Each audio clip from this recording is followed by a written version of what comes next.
கர்த்தருக்கு பிரியமானவர்களே, பொருளாதார செழிப்பை குறித்து நாம் தொடர்ந்து கற்றுக்கொண்டு வருகிறோம். இதில் சில பகுதிகளாக நான் உங்களுக்கு கற்பித்தேன். இப்பொழுது 4வது பகுதி வந்திருக்கிறோம். கர்த்தர் நல்லவர் என்கிற இதிலே தலைப்பிலிருந்து 4வது பகுதியாக வந்திருக்கிறோம். அதுதான் பெருக்கம். பாருங்க, விதைப்பு அறுப்புங்கிற பிரமாணத்தின் மூலமாக நம்முடைய வாழ்க்கையிலே பெருக்கத்தை நாம் ஏற்படுத்தலாம். ஆகையால் அதைத்தான் இன்று அதிகமாக நாம் காண போகிறோம். தொடர்ந்து கேளுங்கள். கேட்கும் பொழுது உங்களுடைய உள்ளத்தை தேவனுக்கு ஒப்பு கொடுத்து நான் பெருக்கத்தை பெறப்போகிறேன் என்று நீங்கள் கேட்கும் பொழுது நிச்சயமாக அதனுடைய பலனை நீங்கள் காண்பீர்கள். பாருங்க, தேவன் பெருக்கத்தின் வழிமுறைகளை ஏற்படுத்தி வைத்திருக்கிறார். பெருக தேவனுடைய சித்தமாக இருக்கிறது. பெருக்கத்தின் தேவன் நம் தேவன். பாருங்க, அவர் தான் உபாகம் 1:11 சொல்லுகிறார் ஒன்று, இன்று இருக்கிறது போல உங்களுக்கு 1000 மடங்கு தேவன் உங்களை ஆசீர்வதிப்பார். 1000 மடங்கு. ஏற்கனவே 1000 மடங்கு பெருகிதான் இருக்கிறாங்க. ஆனாலும் தேவன் பாருங்க இன்னும் ஆசீர்வதிக்க விரும்புகிறார். உங்களையும் அப்படித்தான் அவர் நேசிக்கிறாருங்க. நீங்கள் இப்போ இன்னைக்கு இருக்கிறீங்க, இதை விடையும் நீங்கள் 1000 மடங்கு பெருகினா எப்படி இருக்கும்? தேவன் உங்கள் மேல் அப்படித்தான் விருப்பத்தை கொண்டு வைச்சிருக்கிறார். அவருடைய விருப்பமும் திட்டமும் அப்படித்தான் உங்கள் மேலே அனாதி அன்பு வைத்திருக்கிறார். பாருங்க, தேவன் உங்களுக்கு அந்த வாக்கு தத்தங்களை எல்லாம் பண்ணின அந்த தேவன் உங்களை அந்த அளவுக்கு உங்களுக்கு ஆசீர்வதிப்பாராக. அளவற்ற விதத்திலே பெருகி கொண்டே இருப்பார்கள். பாருங்க, தேவன் அந்த அளவுக்கு அவர்கள் அளவற்ற விதத்திலே இஸ்ரேல் மக்கள் பெருகி கொண்டே இருந்தார்கள். பாருங்க, அவர்கள் 1000 மடங்கு அளவற்ற அன்பு தேவனுக்கு, அந்த மாதிரி அளவற்ற அன்பு தேவனுக்கு இருக்கிறது. நம்முடைய விசுவாசத்தின்படி நாம் பெருகலாம். நாம் எந்த அளவு மனதை வைக்கிறோமோ, எந்த அளவில் நம்முடைய மனதை வைக்கிறோமோ அந்த அளவு நாம் பெருகலாம். நம்முடைய விசுவாசத்தின்படி நாம் பெருக முடியும் என்பது வேத வசனத்தின் சத்தியம். அப்படித்தானே? விசுவாசத்தின்படி நீங்கள் பெருக முடியும் இல்லையா? உங்களுடைய உள்ளத்தில் நாம் அதுதான் திரும்ப சொல்லுவோம். உங்களுக்கு விசுவாசம் வேணும் இல்லையா? நீங்கள் ஒரு பணத்தை கொடுத்துட்டு அது வருமோ வராதோ அப்படி இல்லை. ஒரு விவசாயி பாருங்க, அவனுக்கு நிச்சயமாக அவனுக்கு விசுவாசம் உண்டு. இன்னைக்கு விதைச்சிட்டான், கண்டிப்பாக 3 மாதத்தில் அறுவடை வரும். அவன் உறுதியாக பார்க்குறான். அதே மாதிரி நீங்கள் விதைப்பது, பணத்தை விதைக்கும் பொழுதும் இப்படித்தான் நீங்கள் காண வேண்டும். பாருங்கள், தேவன் பெறுவது எப்படி என்பதற்கான சில வழிமுறைகளை வைத்திருக்கிறார். அது என்பது பெருக்கத்தின் வழி. அதுதான் விதைப்பு அறுப்புங்கிற பிரமாணம். விதைப்பு அறுப்புங்கிற பிரமாணம் வேத வசத்திலிருந்து எடுத்து சொல்லி, இதைத்தான் நான் உங்களுக்கு அதிகமாக எடுத்து சொல்லி கொண்டு வருகிறேன். எல்லாமே விதை வடிவிலிருந்து ஆரம்பிக்கிறது இல்லையா? அந்த உலகத்தில் பாருங்கள், எல்லாத்துக்கிட்டையும் ஒரு விதை தேவன் உள்ளே வைத்திருக்கிறார். எல்லா சீடு வடிவில் இருக்குது. அதை எடுத்து எவன் தன்னுடைய நிலத்திலே பயன்படுத்துகிறானோ அப்பொழுது அவன் எல்லா விதத்திலுமே அவன் அறுவடை பெறுகிறான். பாருங்கள், அந்த விதை வடிவில் ஆரம்பித்து நாம் எல்லாவற்றையும் அந்த விதையை நாம் உருவாக்கலாம். எதிர்காலத்தின் எல்லாவற்றையும் வேண்டும் என்று இன்றைக்கே என்னிடத்தில் இருக்கிறது. ஒரு விதை இருக்கிறதுனா எதிர்காலத்தில் உள்ள எல்லாமே இன்னைக்கு என்னிடத்தில் இருக்கிறது. ஒன்றை வைத்து நான் எதிர்காலமே உருவாக்க முடியும். அதை வைத்து தான் நான் எதிர்காலத்தை உருவாக்கலாம். அப்படித்தான் தேவன் உங்களை பில்ட் பண்ணியிருக்காரு. பாருங்கள், விதைப்பு அறுப்புங்கிற பிரமாணத்தை ஏற்படுத்தின காரணமே என்னவென்றால், எனக்கு நம்பிக்கை, உற்சாகம், பிரவசம் ஏற்படுத்தும். இந்த விதைப்பு அறுப்புங்கிறது மனிதனுடைய வாழ்க்கையில் பாருங்கள், அந்த விவசாயிக்கு அப்படி தான். அவனுக்கு உற்சாகம் வருது, நம்பிக்கை வருது. கரெக்டாக அந்த மாதத்தில் விதைச்சிட்டேன், இன்னும் 2 மாதத்தில் அறுக்க போகிறேன், வீட்டுக்கு நெல் வரப்போகுதுன்னு சொல்லி அவன் ஏற்கனவே விதைச்ச உடனே அவன் கனவு காண ஆரம்பிச்சிருந்தான். ஆமாம், அது அப்படியே அவனுடைய மனதுக்குள்ளே அப்படியே இமேஜின் போகுது. விதைச்சாச்சு, மாதம் முடிய போகுது, அடுத்த மாதம் முடிய போகுது, கண்டிப்பாக அறுவடை டேட் கரெக்டாக பீஸ் பண்ணிடுறாங்க. அந்த மாதிரி அவனுக்கு ஒரு உற்சாகம், பரவசம்லாம் இருக்குது. பாருங்கள், இப்படித்தான் தேவன் அந்த விதைப்பு அறுப்புற பிரமாணத்தை வைத்திருக்கிறார். பாருங்கள், என்னுடைய வாழ்க்கையிலே நான் சோர்ந்து போகவே கூடாது. நம்பிக்கை இழந்து போகவும் கூடாது வாழ்க்கையில். பாருங்கள், நாம் உற்சாகத்தோடு நாம் வாழ வேண்டும். எதிர்பார்ப்பு, பரவசம் இதெல்லாம் இருக்கணும். சோர்ந்து போயிடக்கூடாது. விதைக்கும் பொழுது அந்த மாதிரி உங்களுடைய உள்ளத்தை கொண்டு வரணும். பாருங்கள், வாழ்க்கை குறித்து நம்பிக்கை, நாளைக்கு பெரிய காரியம் நடக்க போகிறது பாருங்கள் என்கிற நம்பிக்கை அதனோடு இருக்கும் பொழுது தான் பாருங்கள் விதைப்பு அறுப்புங்கிற பிரமாணம் ஏற்படுத்தப்படுகிறது. இதனோடு நாம் இருக்கும் பொழுது கண்டிப்பாக அதனுடைய வாழ்க்கை மாறும் என்று நீங்கள் உறுதியாக இருக்கும்போது அதுதான் அந்த என்கிற பிரமாணம் அதை ஏற்படுத்துகிறது. விதைப்பு அறுப்புங்கிற ஒருவன் புரிந்து கொண்டால் அவன் பாருங்கள் ஒரு நாளும் அவன் சோர்ந்து போக மாட்டான். பாருங்கள், நோவா காலத்தில் எப்படி அது அழிஞ்சு போச்சு, அதெல்லாம் இருந்து திரும்பவும் அதை பெருக்கலாம். ஏன்னா பிரமாணம் வேலை செஞ்சிட்டு இருக்கு. பாலடைந்து கிடந்தாலும் பாருங்கள் நம்பிக்கை அவன் இழக்க மாட்டான். ஏனென்றால் அவன்கிட்ட சீடு இருக்கு. கண்டிப்பாக இந்த வண்ணாந்தரத்தையும் நான் செழிப்பான ஒரு அழகான ஒரு இடமாக என்னால் மாற்ற முடியும் என்று அவனுக்குள்ளே ஒரு நம்பிக்கை. பாருங்கள், அப்படி தானே நீங்கள் விவசாயிகிட்ட கேட்டு பாருங்கள், அவன் என்ன பாருங்கள், நிலம் சும்மா தான் கிடக்கும், வட்டாந்தரையாக இருக்கும். ஏப்ரல் மேலே பார்த்தீங்கன்னா காஞ்சி அதில் காலே வைக்க முடியாது, அந்த அளவுக்கு இருக்கும். ஆனால் பாருங்கள், அவனுக்கு மழைக்காலம் வரும்போது அது பச்சை பச்சை பச்சை பச்சைன்னு அவனுக்கு தெரியும் முடியும். இது அது செழிப்பான ஒரு இடமாக பச்சை பச்சைன்னு இருக்கும். அந்த இடத்த போய் பார்த்தீங்கன்னா ஒரு 2-3 மாதத்துக்கு முன்னாடி போய் பார்த்தீங்கன்னா ஒரே வறண்டமாக இருக்கும். ஆனால் அந்த மழை பெய்ந்தோடனே அந்த அந்த இடமே பாருங்கள் அழகாக விதைத்து வாங்கி சூளையாக இருக்கும், அழகாக இருக்கும். அவனுக்கும் அவன் முடியும், அவனால் அவனுக்கு அந்த சோர்வுங்கிறதே வராது. அவன் இழந்தே போக மாட்டான். விதை வைத்து பூமியை நிரப்பி விடலாம். பாருங்கள், அப்படி தான் நிரப்பிடலாம் என்று அவனுக்கு தெரியும்.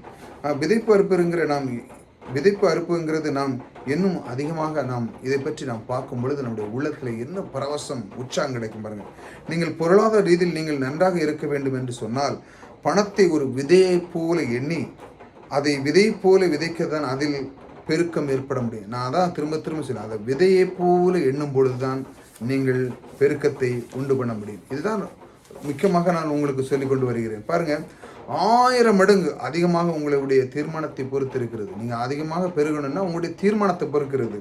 நீங்கள் தெரிந்திருக்கிறீர்கள், நீங்கள் எதை விசுவாசிக்க, நீங்கள் எதை தெரிஞ்சிருக்கீங்க, எதை விசுவாசிக்கிறீங்க, எதை செய்ய போகிறீர்கள், என்ன தீர்மானித்தீர்கள், இதெல்லாம் ரொம்ப முக்கியம். பாருங்கள், நீங்கள் எப்படி வாழப்போகிறீர்கள் என்று தீர்மானித்து பொறுத்து தான் அது இருக்கிறது.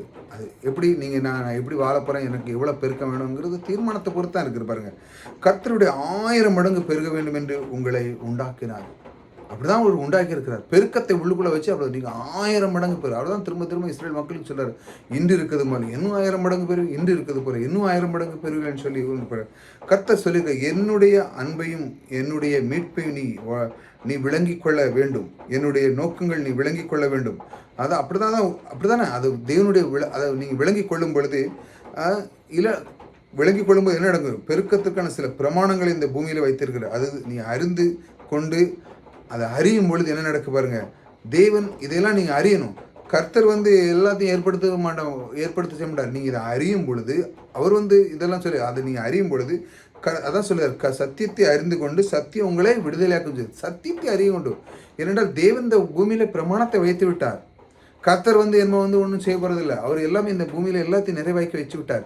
நீ எதை நீ சத்தியத்தை அறிஞ்சு கொள்ள வேண்டும். அதான் சொல்றார், நீ என்னுடைய மீட்பை அறிந்து கொள், என்னுடைய அன்பை அறிந்து கொள், என்னுடைய கிருபையை அறிந்து கொள். இதெல்லாம் நீ அதை நீ தேட தான் உனக்கு கிடைக்கும். அதுதான் அவர் சொல்லிக் கொடுக்குற, தேட உனக்கு கிடைக்கும். பாருங்க, பொருளாதாரத்தின் இந்த மாதிரி நீ முன்னேற வேண்டும் என்றால் இதை பற்றி நீ அறிய வேண்டும். இது சில பிரமாணங்கள் இந்த பூமியில் வைத்திருக்கிறேன், அதை நீ அறிந்து கொண்டு சத்தியத்தை நீ அறிந்து அதை பெற்றுக்கொள்ளும் பொழுது அது உன்னை விடுதலையாக்கும். தரித்திலிருந்து உன்னை விடுதலையாக்கும், இல்லாமையிலிருந்து உன்னை விடுதலையாக்கும். எது நீ அறிந்து கொள்வது, இந்த பிரமாணத்தை நீ அறிந்து கொள்வது, தேவனுடைய அன்பு, தேவனுடைய மீட்பு, இதெல்லாம் நீ அறிந்து கொள்ளும்போது இதெல்லாம் உனக்கு இருந்து விடுதலையாக. பாருங்க, இல்லாமை, பற்றாக்குறை, வறட்சி, தரித்திரம், நிறையில் உன்னை இதெல்லாம் இதிலிருந்து நீக்கி உன்னை நல்லாக நடத்தும். ஆகவே சத்தியத்தை அறிந்து கொள் என்று தேவன் சொல்கிறார். இதிலிருந்து நீ விடுதலையாக வேண்டும் என்றால் தேவனுடைய அந்த இதை அறிந்து கொள் என்று சொல்கிறார். 1000 மடங்கு பெருக உன்னிடத்தில் இருக்கிறது. நீ அதை விரும்புகிறாயா? 1000 மடங்கு பெறுவதற்கு உனக்கு உள்ளுக்குள்ள தேவன் வைத்திருக்க, நீ அதை விரும்புகிறாயா? அதை குறித்து சத்தியத்தை அறிந்திருக்கிறாயா? சத்தியம் தெரியணும். தெரியாமல் எப்படி பெருக முடியும்? இப்போ நான் உங்களுக்கு சொல்லியிருந்தேன் விதைப்பு அறுப்புங்கிற பிரமாணத்தை. அதை நீங்கள் அறிஞ்சு அது எப்படி செயல்படுகிறது, அதனோடு நீங்கள் அப்ளை பண்ணும்போது, அதனோடு நீங்கள் முயற்சி பண்ணும்பொழுது தான் அது வேலை செய்யும். எப்படி ஒரு விவசாயி தன்னுடைய விதை நெல்லை கையிலேயே வச்சுட்டு இருந்தால் வேலை செய்யாது. அது என்னைக்கு அவன் பூமியில் போடுதானோ அன்னைக்கு தான் செயல்படும். அதே போல தான் தேவனுடைய அன்பு, தேவனுடைய நோக்கம், தேவனுடைய சித்தம், இதெல்லாம் நீங்கள் அறிந்தால்தான் இது வேலை செய்யும். தேவனுடைய பிரமாணம் இப்படி தான் வச்சிருக்கிறார். பாருங்க, நான் உனக்கு ஏற்படுத்தி வைத்திருக்கிற விதைப்பு அறுப்புங்கிற பிரமாணத்தை நீ அறிந்திருக்கிறாயா? தான் ரொம்ப முக்கியம். அதன்படி நீ பெருக முடியுமா? அதன்படி நீ பெருக முடியுமா? அதை அறிந்திருக்கிறாயா? பெருக முடியுமா? அருமையானவர்களை கொஞ்சம் சிந்தித்து பாருங்கள். இதெல்லாம் உங்களுக்கு தெரியுமா? இதனுடைய இந்த விதைப்பருப்புங்கிறது எனக்கு தெரியவே செய்யாத, இப்போ தான் எனக்கு தெரியுதுன்னு எத்தனை பேர் நீங்கள் பார்த்துருப்பீங்க, கேட்டுகிட்டே இருப்பீங்க. பாருங்கள், பெருக்கத்துக்கு இப்படி ஒரு வழி தேவன் வைத்திருக்கிறாரா என்று பாருங்கள். ஒரு சின்ன ஏற்கனவே போன வீடியோவில் சொல்லுதேன், பெருக்கத்தை நிறைய பேர் எப்படி வைக்கிறாங்க, கஞ்சத்தனம் பண்ணி பெருகலாம் அப்படின்னு இருக்காங்க. அது ஒரு கேட்டகரி. ரெண்டாவது, எவனை அடிக்கலாம், எவனை கவுக்கலாம், எவன்கிட்ட பிடுங்கலாம், இப்படி பெருகுதுக்கு இன்னொரு மூணாவது தேவன் பாருங்கள், அது ஒரு பிரமாணத்தை வைத்திருக்கிறார். பெருகுவதற்கு கொடுக்கிறது மூலமாக பெருக முடியும் என்று தேவன் பிரமாணத்தை வைத்திருக்கிறார். இந்த பூமியில எவன் கொடுக்கிறானோ அவன் பெருகி கொண்டே இருப்பான். அதே போல பணத்தையும் நான் தான் சொல்கிறேன், விதையாக எண்ணி நீங்கள் விதைக்கும் பொழுது கண்டிப்பாக பெறுவீர்கள். எல்லா விஷயத்தையும் நீங்கள் நல்ல விஷயத்தில் நீங்கள் எண்ணத்தை கொடுக்கும்போது சிலவங்க மறந்துடுறாங்க. சிலவங்க கொடுக்கும் பொழுதே ஐயோ போதே, இவன் கேட்கானே, இவன்கிட்ட போச்சுன்னா திரும்ப வருமா அப்படிங்கிற எல்லாமே ஒரு விதை வடிவில் தான். கொடுக்கும் பொழுது உங்களுடைய மனம் அப்படி இருக்கணும். அதான் ஒரு 1000 மடங்கு பெருகு என்பது நம்முடைய கையில் இருக்கிறது. கையில் இருக்கிறது ஏன் பாருங்கள், அது ஏன் நம்முடைய கையில் இருக்குதுன்னு பார்த்தீங்கன்னா, நம்முடைய கையில் தான் காசு வருமானம் எல்லாம் இருக்குது. நம்முடைய கையில் தான் இருக்குது. பெருகுன்னா நீங்கள் உங்கள்கிட்ட இருக்க கர்த்தர்கிட்டே இருக்குது, உங்கள்கிட்ட வருமானம் வருது, உங்களுக்கு எல்லாமே வருது. நீங்கள் பெருகுன்னா நீங்கள் தான் விதைக்கணும். இப்போ கர்த்தர் பெருக்கத்தை உண்டு பண்ண முடியாது. ஏனென்றால் அவர் ஏற்கனவே உங்கள் பிரமாணத்தை வைத்து விட்டார். இந்த பிரமாணத்தின் அடிப்படையில் நீங்கள் இயங்கும் பொழுது அது பெருக்கம் போகிறது. அப்படி தானே? அதுதான் சிவன் சொல்லுகிறார் பாருங்கள். அதுதான் உங்களுடைய வருமானம், காசு எல்லாம் கொஞ்சமோ பெரியமோ நம்முடைய கையில் விதையாக இருக்கிறது இல்லையா, இருக்கிறதா? இதை வைத்து நாம் என்ன பண்ண போகிறோம், அதுதான் ரொம்ப முக்கியம். பணத்தை நாம் எப்படி பார்க்கிறோம், அதை வைத்து நாம் என்ன செய்கிறோம், நாம் எப்படி கொடுக்கிறோம், நாம் எப்படி விதைக்கிறோம், நாம் எப்படி புரிந்து கொள்கிறோம், இதெல்லாம் ரொம்ப முக்கியம். நாம் என்ன கண்ணோட்டத்தில் நாம் காண்கிறோம் என்பதை பொறுத்து தான் நாம் பெருக போகிறோம். குறைய போகிறோம் என்பது குறைவோ பொறுகிறது நம்முடைய இதில் இருக்குது, நம்முடைய விதைக்கிறதுல இருக்குது பாருங்கள். அதுதான் ரொம்ப முக்கியம். இதை நீங்கள் அறிந்து கொள்ள வேண்டும். கர்த்தர் பெருக வேண்டும் என்று அவர் விரும்புகிறார். ஆனால் உங்களுடைய தீர்மானம் பொறுத்து தான் இருக்குது. அவர் விரும்புகிறாருங்க. எப்படி விரும்புகிறார்? அவர் பிரமாணத்தை வைத்துட்டார். இப்போ நீ என்ன எவ்வளோ விதைக்க போறியோ அதை நான் உனக்கு தரப்போகிறேன். அதுதானே அர்த்தம். கர்த்தர் பெருக்கத்தின் தேவன். அவர் தரதுக்கு ரெடியாக இருக்கார். பூமியில் பிரமாணத்தை வச்சுக்கிட்டு ரெடியாக இருக்கார். என்றைக்கும் போடுதானோ அவனுக்கு நான் 1000 மடங்கு கொடுக்க போகிறேன்னு சொல்லி. அப்படி தானே? நீங்கள் பாருங்கள், நெல், கடலை, இடலாம் பாருங்கள், ஒவ்வொரு சீடாலாம் போடுவாங்க. ஆனால் அதுக்குள்ளே எவ்வளவு வருது பாருங்கள். தேவனுடைய பிரமாணம் என்ன அழகாக வேலை செய்து பாருங்கள். இதை ஒரு மனிதன் புரிந்து கொள்ள வேண்டும். அதுதான் தவிர தேவனுடைய அன்பு, தேவனுடைய மீட்பு, இதெல்லாம் பிரமாணத்தை புரிஞ்சுக்கோ, இதெல்லாம் புரிஞ்சு நீ செயல்படு. இல்லை நான் வரமாட்டேன், என்னுடைய பிரமாணத்தினுடைய சத்தியத்தை அறிந்து கொள். சத்தியத்தை அறிவதும் சத்தியம் உன்னை விடுதலையாக்கும். நிறைய பேருக்கு விடுதமா போகிறதே கிடையாது. பார்க்குறது கிடையாது, பைபிள் பேசுகிறது கிடையாது, பைபிள் படுத்தி எழுத கிடையாது, கோயிலுக்கு போகிறது கிடையாது. ஏதோ போகிறாங்க, பைபிள் கொண்டு போகிறாங்க, வெளியே வராங்க, காணிக்க போடுறாங்க, அதோட முடிஞ்சு. மற்ற 5 நாளும் அவங்க மல்லு கட்டிட்டு தான் நிற்கிறது. தேவனுடைய வார்த்தை பார்க்குறதே கிடையாது. மறுநாள் சண்டே வரும்போது ஐயோ இந்த பைபிள் எங்கே வச்சேன் அப்படி தான் தேடுவாங்க. இப்படிப்பட்டவர்களுக்கு எப்படி பிரமாணம் வேலை செய்யும்? வேலையே செய்யாது. ஆகல அதை அறிந்து கொள் என்று அவர் சொல்லுகிறார். நாம் இப்படி நம்ம இருக்கும் நிலையில் இருக்க வேண்டிய அவசியம் இல்லை. நம்ம இந்த மாதிரி இருக்கிற பற்றாக்குறையில் இருக்க வேண்டிய அவசியம் இல்லை. என்னுடைய அறியாமையில் நான் இருக்கிறேன். அப்படிதான் உண்மை தானே? சிலவங்க பாருங்கள் அறியாமையில் இருக்கிறாங்க. நான் இன்னைக்கு உங்களுக்கு சொல்கிறேன், அருமையானவர்களே, சத்தியத்தை நீங்கள் அறிந்து கொள்ளுங்கள். அதாவது விதைப்பு அறுப்புங்கிறதை பயன்படுத்துங்க. நீங்கள் அதை கொடுக்க ஆரம்பிங்க. கொடுக்கும் பொழுது தான் அது செயல்படும். அதே மாதிரி மற்றவர்களுக்கு கொடுக்கும்போது இது எண்ணத்தை கொண்டு வாங்க உள்ளத்துக்குள்ளே. நான் இதை கொடுக்குறேன், விதையாக கொடுக்குறேன். உங்களுடைய உள்ளத்தினுடைய அந்த மனம் எப்படிதமாக செய்கிறது? கொடுக்கும்போதே உங்களுடைய உள்ளம் எப்படி செய்யமாக இருக்குது? போச்சு, அவ்வளோதான், இவனுக்கு கொடுத்தா போச்சு. என்ன வீட்லேயும் பாருங்கள், மனைவிட்ட இவட்ட கொடுத்தா பூரா பணத்தையும் செலவு பண்ணிட்டு வந்துடுவா, இவட்ட கொடுக்கக்கூடாது. பிள்ளைகள்கிட்ட கொடுத்தா இப்படி பணத்தை கொடுக்கும் பொழுது உங்களுடைய எண்ணம் மிக மிக மிக முக்கியம். எண்ணத்தை விதையாக எண்ணி கொடுக்க வேண்டும். கொடுக்கும்போதே நீங்கள் கொடுக்க முன்னாடி பல பேர் யோசிக்காங்க. ஆனால் கொடுக்கும்போது நீங்கள் விதையாக எண்ணி கொடுக்க வேண்டும். அதான் தேவன் சொல்லுகிறார் பாருங்க. அது எனக்கு அறியாமல் இருக்குது. ஆனால் இன்றைக்கி நீங்கள் அறிஞ்சிருக்கேன். என்னுடைய சூழ்நிலை நான் சிக்கி தவித்து அந்த மாதிரி சூழ்நிலைக்கும் நான் திக்கி தவிச்சு கொண்டிருக்கேன். ஆனால் எனக்கு இது மாதிரி ஒரு சத்தியம் எனக்கு கிடைக்கும் பொழுது நான் என்ன செய்கிறேன்? அதிலேருந்து விடுதலை ஆகிறேன். சூழ்நிலை என்னை விட பெரிதல்ல. அப்படி தானே? நான் சூழ்நிலையை காட்டிலும் நான் பெரியவன். அதிலிருந்து நான் பெரியவனாக இருக்கிறேன். சூழ்நிலை காட்டிலும் பெரிய தேவன் ஒருவர் நமக்குள்ளே இருக்கிறார். சூழ்நிலை காட்டிலும் பெரிய பிரமாணத்தை நமக்குள்ளே அவர் வைத்திருக்கிறார் பாருங்க. அதுதான் பாருங்கள், புவியீர்ப்பு விசை அந்த மாதிரி ஒரு பாருங்கள், ஒரு எக்ஸாம்பிள், புவியீர்ப்பு விசை இருந்துச்சாங்களா, அது எப்படி மேலே கீழே இழுக்கு. ஆனால் அந்த பிளேனை பாருங்கள், மேலே எப்படி பறக்கு? அப்படி பார்த்தா பூமி கீழே இழுக்க தானே செய்யணும். ஏன் மேலே பறக்குது? ஆனால் அதுக்கு இந்த பூமி விசையோட ஒரு மேலான ஒரு சக்தி அவங்க எழுப்புறாங்க. லிஃப்ட் லா அப்படிங்கிற எழுப்பி அதை தூக்குறாங்க. இந்த பிரமாணத்தை விட இதை விட மேலே தூக்கி கொண்டு போகிறாங்க. அதை கண்டுபிடிச்சிருக்காங்க. அப்படி நம்முடைய வாழ்க்கையில் தேவன் வைத்த இந்த பிரமாணம் விதைப்பு இருக்கிறத நம்ம பயன்படுத்தும் பொழுது நாம் அதிலிருந்து பெருக்கத்தை உண்டு பண்ணலாம் பாருங்கள். நிறைய பேர் வறுமையாக இருக்கிறதுக்கு இந்த மாதிரி ஒரு சில காரணம் சொல்லுவாங்க. எனக்கு அப்படி இல்லை இப்படி இல்லை என்று சொல்லுவார்கள். இந்த மாதிரி பூமி எனக்கு பிடிச்சி இழுத்துட்டு நான் என் வறுமையில் தான் இருப்பேன், என்னால் முடியலை, வாங்கலை, இப்படி நிறைய எக்ஸ்கியூஸ் நிறைய கொடுக்குறாங்க பாருங்கள். ஏன்னா அதை பாருங்க, அதிலிருந்து அதை காட்டிலும் பெரிய பிரமாணத்தை தேவன் ஒன்று வைத்திருக்கிறார். தேவன் உங்களை முக்கியமான தேவன் உங்களை தூக்குவதற்காக வைத்திருக்கிறார். உங்களிருந்து இந்த இடந்து மேலே தூக்கு. ஆனால் நீங்கள் வந்து இந்த மாதிரி எண்ணத்தை விட்டுறணும். எப்படி நான் அப்படி ஆகிட்டேன், இப்படி ஆகிட்டேன், எனக்கு அவங்க செஞ்சதுனால இப்படி ஆகிட்டு, இவங்க செஞ்சதுனால இப்படி ஆகிட்டு. ஆனால் தேவன் ஒரு பிரமாணத்தை வைத்திருக்கிறாரு. அதன்படி நீங்கள் செய்கிறீங்களா? இல்லையே. தேவன் உங்களை அந்த அதிலிருந்து தூக்குவதற்காக வைத்திருக்கிறார். உங்களை ஆசீர்வதிப்பதற்காக வைத்திருக்கிறார். இதை நாம் அறிந்து கொள்ள வேண்டும். அவர் நம்மளை ஆசீர்வதிக்க வைத்திருக்கிறார். பாருங்கள், அருமையான ஒரு தீர்மானத்தை எடுக்க வேண்டும். வாழ்க்கையில் ஒரு தீர்மானம் எடுக்க வேண்டும். நான் முன்னேறப் போகிறேன், கர்த்தருடைய பிரமாணத்தை எடுத்து வைத்து அதன் வழியாக நான் முன்னேறப் போகிறேன் என்று சொல்லி விதைப்பறுப்புங்கிற பிரமாணத்தை புரிந்து கொள்ள வேண்டும். உங்கள் கையில் இருக்கிறது பணம், நீங்கள் இதை விதைக்க வேண்டும். அதன் மூலமாக நீங்கள் பெருக முடியும். கையில் இருக்கல, பார்த்தீங்களா? மற்றவர்களை குறை சொல்லி பிரயோஜனம் இல்லை. உங்கள்கிட்ட இருக்கிற கொஞ்சம் விதையை எடுத்து நீங்கள் விதைக்க ஆரம்பிக்கணும்பாங்க. நீங்கள் விதைக்க வேண்டும். உங்கள் விசுவாசத்தின் அதை விதைக்கும் பொழுது உங்களுடைய விசுவாசம் வளரும். எவ்வளோ தேவை என்பது உங்கள் கையில் திறக்க வேண்டும். நீங்கள் எவ்வளோ தேவை அவங்களுக்கு நீங்கள் கொடுக்கும்போது தான் அவங்களுக்கு கிடைக்கும். நீங்கள் விதைக்க வேண்டும். அப்பொழுதுதான் நீங்கள் பெருக முடியும். இன்னொரு பாயிண்ட் வாங்க, பணத்தை விதைத்து விதையாக எண்ணி பணத்தை விதைக்கணும். விதையாக எண்ணி அதை பாவித்து அதையே உபயோகப்படுத்துவோம். எப்படி பெருக்கம் ஏற்படுகிறது என்று பார்ப்போம். பாருங்கள், அப்படி பார்க்கும் பொழுது அதில் என்ன நடக்குன்னு பாருங்கள். விதையாக எண்ணும் பொழுது உங்கள் விதையை உங்களை ஏற்படுத்துகிற அறுவடை எவரும் தடுக்க முடியாது. நீங்கள் விதைச்சிருக்கீங்க, உங்களுடைய விதையை நீங்கள் விதைக்கும் பொழுது அந்த விதையினுடைய அறுவடை நீங்கள் யாருமே உங்களுக்கு அதை பிடுங்கவே முடியாது. இது விதை குறித்து ஒரு அற்புதமான சத்தியம். மறுபடியும் சொல்கிறேன், உங்களுடைய விதையை ஏற்படுத்துகிற அறுவடை நீங்கள் கொடுக்குறீங்களா? நான் சொன்னோம்ல, பணத்தை நீங்கள் விதையாக விதைச்சிருங்க, அதனுடைய அறுவடை. இப்போ நீங்கள் விவசாயி பாருங்கள், அவன் விதைச்சிட்டு அந்த அறுவடை யாராட்ட அவங்க பறிக்க முடியுமா? முடியாது. கண்டிப்பாக அவங்களுக்கு அது பலன் கொடுக்கும். அவங்க நிலத்தில் விதைச்சிருக்காங்க, அவங்களுக்கான அது அவங்களுக்கு கண்டிப்பாக திரும்ப அவங்க வீட்டுக்கு வரும். அதே போல தான் நீங்கள் பணத்தை விதைக்கும் பொழுது கண்டிப்பாக அந்த அறுவடை யாராலும் இந்த பூமியில் தடுத்து நிற்கிற சக்தி ஒருவருக்கும் கிடையாது. தேவன் அப்படி தான் வச்சிருக்கிறார். பாருங்க, விதைப்பு என்கிறது ஒரு நிலத்தில் போய் விழுந்து பாருங்க, அந்த நிலத்தில் விழுந்த உடனே அந்த நிலம் வந்து உங்களுக்காக சில காரியங்கள் முளைப்பிக்க பண்ணுறது. பூமியில் விழுந்த உடனே நிலம் அந்த விதை பாருங்கள், அந்த கட்டளை கொடுக்கிறது அந்த அந்த விதைக்கு.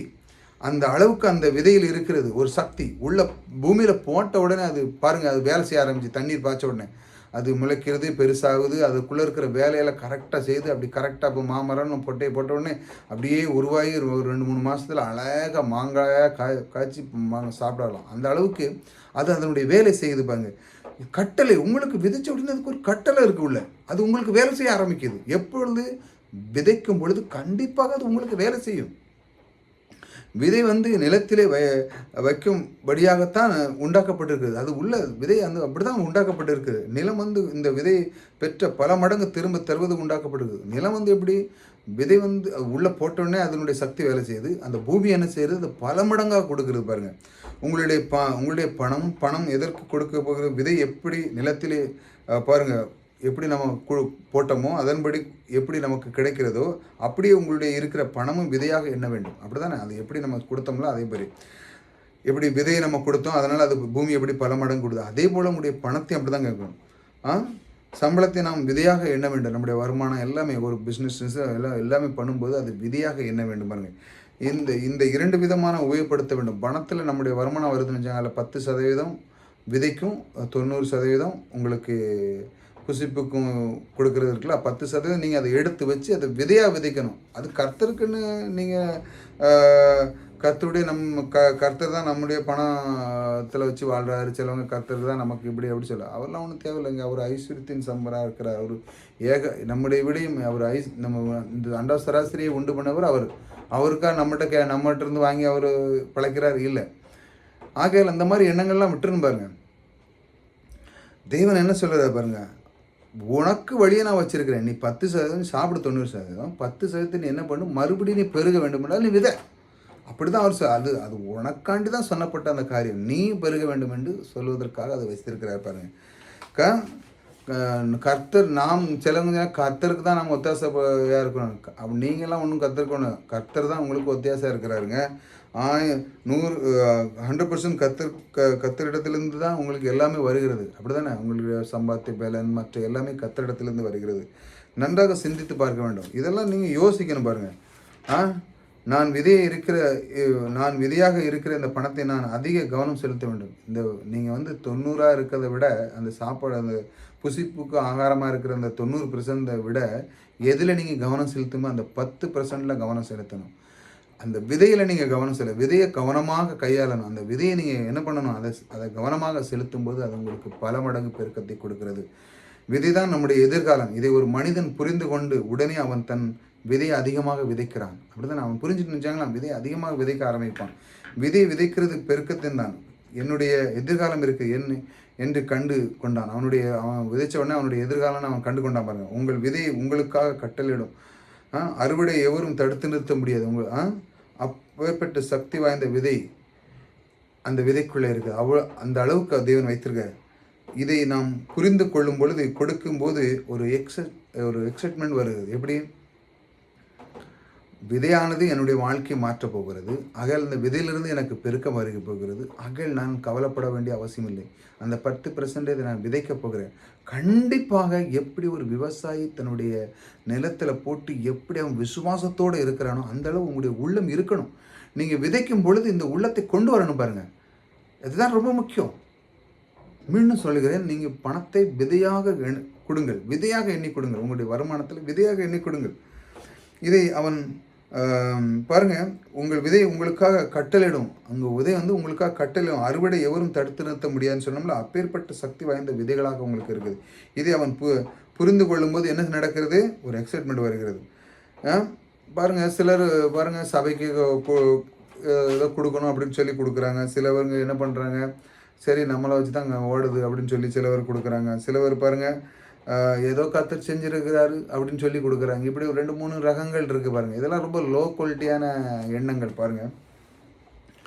இந்த மாதிரி எண்ணங்கள், ஏதோ கோயிலுக்கு கொடுக்குறோம், அவர் ஏதோ செஞ்சுருக்கிறாரு இப்படி சொல்லி கொடுக்குறது. உயர்ந்த எண்ணம் எப்படி இருக்க வேண்டும் பாருங்கள். கர்த்தர் இருக்கிற எல்லாவற்றையும் எனக்கு கொடுத்துருக்கிறார். அப்படி தானே? கர்த்தர் வந்து எல்லாவற்றையும், இந்த பூமியில் எல்லாமே கர்த்தர் உங்களுக்காக கொடுக்கப்பட்டிருந்தேன். நான் விதைக்கவில்லை என்றால் நாளைக்கு எதிர்காலம் எனக்கு இருக்காது. அவர் தான் எல்லாம் கொடுத்துருக்கிறார். நான் இன்றைக்கி விதைக்கணும்னா என்னுடைய எதிர்காலம் எல்லாமே அந்த விதை வழியில் எனக்கு கொடுத்துருக்கிறார். நாளைக்கு எதிர்காலம் எனக்கு நன்றாக இருக்க வேண்டும் என்றால் நான் விதைக்க வேண்டும். நான் குறைந்தபட்சம் 10% விதைக்க வேண்டும். அதான் தேவன் சொல்லுகிறார். நான் எவ்வளவு விரும்புகிறேன் என்பது நான் எவ்வளவு விதைக்க போகிறேன் பொறுத்து இருக்கிறது. நான் எவ்வளோ விரும்புகிறேன் நம்முடைய வாழ்க்கையில் பாருங்கள் முன்னேறணும் அப்படின்னா எவ்வளவு நம்ம விதைக்கணும் ரொம்ப முக்கியம். இப்படி எண்ணுவது தான் இந்த மாதிரி எண்ணங்கள் உங்களுக்குள்ளே கொண்டு வரணும் பாருங்கள். உயர்ந்த எண்ணம். நான் ஆசீர்வதிக்கப்பட வேண்டும், அதன் மூலமாக ஆசீர்வாதமாகவும் இருக்க வேண்டும். அதற்காக கர்த்தர் கொடுத்த வழி இது. நான் அதிகமாக கொடுக்கணும். உயர்ந்த மாதிரி எண்ணங்களை நீங்கள் கொண்டு வரணும். நான் ஆசீர்வதிக்கப்பட வேண்டும், அதன் மூலமாக ஆசீர்வாதமாக இருக்க வேண்டும். அவர் பாருங்கள், நான் கர்த்தர் என்னை ஆசீர்வதிக்கும், அதன் மூலமாக ஆசீர்வாதம் இருக்க வேண்டும். அதற்கான கர்த்தர் கொடுத்த வழி. அந்த மாதிரி எண்ணங்களை உங்களுக்குள்ள கொண்டு வரணும் பாருங்கள். நான் இந்த வழியை நான் பின்பற்ற போகிறேன். தேவனுக்காக நான் இந்த மாதிரி செய்ய போகிறேன், கொடுக்க போகிறேன், அதிகமாக விதைக்க போகிறேன். அதான் சிறுக விதைக்கிறேன், சிறுக இருக்கான், பெருக விதைக்கிறேன், பெருக இருப்பான்னு சொன்ன போகிறேன், நான் அதிகமாக விதைக்க போகிறேன் பாருங்கள். அந்த மாதிரி பெருக்கத்திற்கான வழி, செழிப்புக்கான வழி, நிறைவுக்கான வழி. நான் பஞ்சத்தில் அடிப்பட்டவன் போல இருக்கக்கூடாது. இந்த மாதிரி இருக்கக்கூடாது. நிறைய பெருக்கத்திற்கு என்ன செழிப்பான ஒரு வழி என்னது? அது விதைப்பு அறுப்புங்கிறது பிரமாணம். அதே தான் நான் நிறைவாக வாழ வேண்டும். அதற்கு கர்த்தர் உண்டு பண்ணின வழி. நான் நிறைவாக இருக்கணும், நான் சந்தோஷமாக இருக்கணும், மகிழ்ச்சியாக இருக்கணும், எப்பொழுதும் நான் பணம் கற்றாக்குறையாக இருக்கணும்னா அதற்கு தேவன் ஒரு வழி வைத்திருக்கிறார். அது தேவன் வழி, அதுதான் நான் மதிக்கிறேன் என்று சொல்லி நான் அதை எடுத்துக்கொள்கிறேன். இது விதைப்பு அறுப்பது. அப்படி கொடுக்கும்போது அந்த விதையை யாருமே தடுத்து நிறுத்த முடியாது. அப்படி நீங்கள் எண்ணணும் உங்களுடைய வாழ்க்கையில். நான் சந்தோஷமாக நிறைவாக வாழ போகிறேன், எனக்கு இன்னையிலிருந்து என்னுடைய வாழ்க்கை மாறப்போகிறது, ஆகையால் நான் நிறைவாக குறைக்கப்படுறேன். அந்த விதை கட்டளிடுகிறதை, அந்த விதை அறுவடையுடைய யாரும் அந்த அறுவடை கொடுக்கறதில்ல. அந்த விதை கட்டளிடுகிறது, அறுவடை யாரும் தடுத்துணும். அந்த விதை வந்து என்ன பண்ணுதுன்னா ஒரு கட்டளை அதுக்குள்ளே கொடுக்கறது, பெருக்கத்தை கொடுக்கறது பாருங்கள். பூமியில் அவன் விவசாயி போட்ட உடனே அது பெருக்கத்தை கொடுக்க. அந்த நேரத்தில் நின்று யாரையே நீ பெருகாத அப்படின்னு சொல்ல முடியுமா? முடியாது. தேவன் அப்படி வச்சுட்டார். நீங்கள் விதைக்கும் பொழுது யாருமே தடுத்து நிறுத்த முடியாது. அந்த விதை போய் என்ன தெரியுமா, கட்டளை போடுது. இவனுக்கு திரும்ப போகணும், இவன் விதைச்சிருக்கான், ஆகால் இவன்கிட்ட திரும்ப போகும்னு சொல்லி. ஆனால் கொஞ்சம் நாள் ஆகும். ஆனால் நீங்கள் விதைக்கணும். பணத்தை விதைக்கும் பொழுது தான் அது கிடைக்கும். கொடுக்கணும். நல்ல காரியங்கள் இந்த மாதிரி நான் செய்கிற இந்த ஊழியங்களுக்கு இந்த மாதிரி உங்களுக்கு சொல்லுகிற இந்த ஊழியத்துக்கு நீங்கள் கொடுக்கணும். அதனால தான் நான் அந்த இதில் டிஸ்கிரிப்ஷன் நம்பர் போட்டிருக்கேன். இப்படி நீங்கள் கொடுக்கும் பொழுது என்ன நடக்குன்னா பாருங்கள், அது என்ன பண்ணுது, அறுவடை உங்களுக்கு வருகிற அதிகமானது யாருமே தடுத்து நிறுத்த முடியாது. இப்படி தான் தேவன் வைத்திருக்கிறார் பாருங்கள். தேவன் பாருங்கள், தேவன் இயேசு கிறிஸ்து ஒரு விதை போல கொடுத்தார். தேவன் இந்த உலகத்தில் அவ்வளவாய் நேசித்தார் பாருங்கள். அந்த மாதிரி சொந்த குமாரனை நமக்கு கொடுத்தார். வேதம் குமாரனை தந்தருளிலார் என்று வேதம் சொல்கிறார். அவருக்கு தேவனே நமக்கு கொடுத்துருக்கிற பாருங்க. ஆதாம் யாவால் பாவம் செய்த போது பாருங்க, பிசாசு என்ன பண்ணுறான், அந்த கர்த்தர் சொல்லுகிறார்ல பாருங்க, அந்த ஒரு இது சொல்கிறார், என்ன சொல்கிறார், பிசாசுகிட்ட சொல்கிறார், உன் வித்துக்கும் ஸ்ரீயின் வித்துக்கும் பகை உண்டாக்குவேன்னு சொல்கிறார்ல. அங்கே தான் சொல்கிறாரு, பிசாசுகிட்டே அவர் சொல்கிறாரு. அந்த முதல்ல பாருங்கள், சிறியன் வித்துன்னு சொல்லுகிறது இயேசு.